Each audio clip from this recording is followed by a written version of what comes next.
Welcome back to our journey from the fringes of distress through repentance, back through the mountains and valleys as we head back to the house of God in Jerusalem. The songs of ascent, the 15 songs of pilgrimage. Today we're going to look at Psalms 125. Let me read it for you. Those who trust in the Lord are like Mount Zion. It cannot be shaken, it remains forever.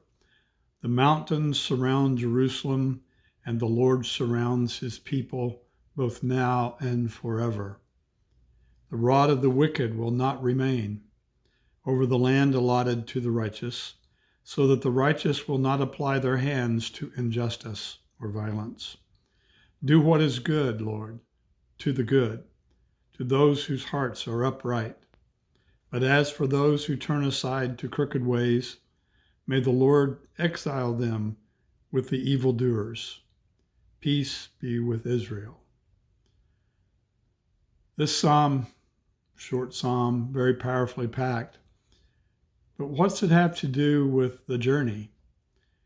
Well, it's because we need to find that place that is inside of us that powers the desire to be with God. That word is trust. As we move through the mountains and valleys, it's only trust in God that allows us to keep moving. It gives us the stamina for the journey. We know the direction. We know the demands of the journey, and we know that we're not up to it. So how do we live? How do we live on the journey? How do we continue in the journey and not turn aside to crooked ways, easy ways, ways that would let us do whatever we want to do? Or to unrighteousness, because we've been treated with violence, we return violence. How do we avoid that? Well, it starts with understanding that our journey is not precarious.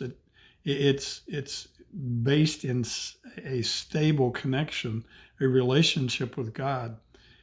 It's based in a trust that's like the mountains that surround Jerusalem, stable.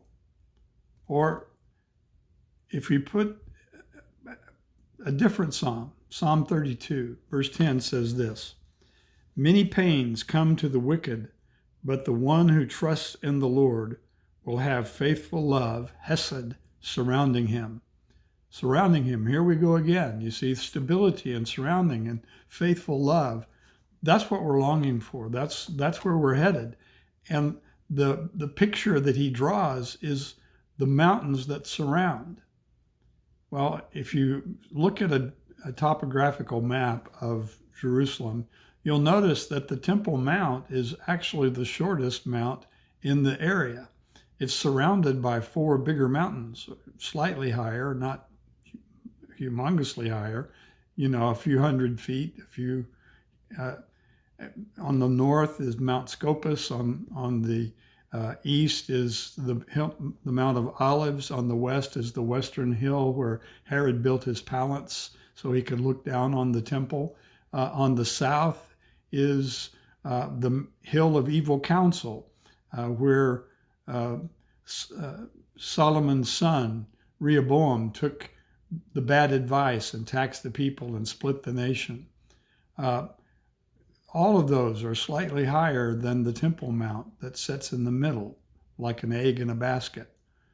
And that surrounding is to tell us about stability. Surround. He picks the word that has another vital background to it. It could also be translated enfold. It's like a sheepfold. I don't know if you've ever seen a sheepfold. Maybe you ought to look up one on Google Images.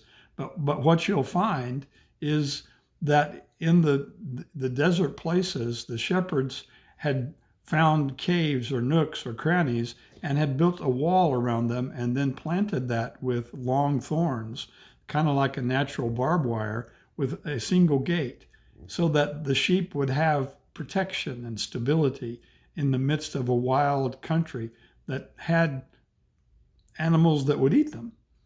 And we live in a society that has animals that would eat us, especially if we're trying to be peaceful and not return injury for injury.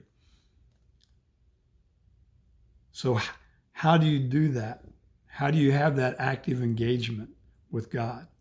Well, Proverbs says, trust in the Lord with all of your heart and do not rely on your own understanding. In all of your ways know him, and he will make your paths straight.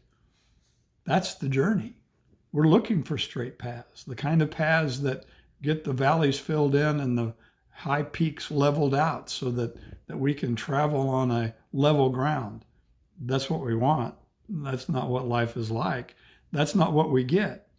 We have a place where there is a power that stands against us, an evil one, the rod of the wicked, the psalmist says.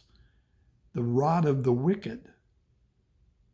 We have to understand that's part of this journey, that we need to find a righteousness that doesn't lead us into injustice, that it just strikes back and returns evil for evil, to spread the violence instead of sacrificing as Jesus did in order to solve the violence or to turn it away. Jesus said it this way in his closing prayer in John 17, Holy Father, protect them by your name. I'm not praying that you take them out of the world, but that you protect them from the evil one. That's what this psalm's about.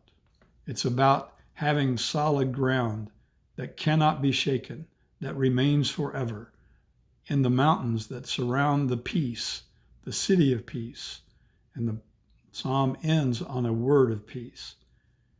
Give the crooked God's justice, but give us good, Father, as we give good to others.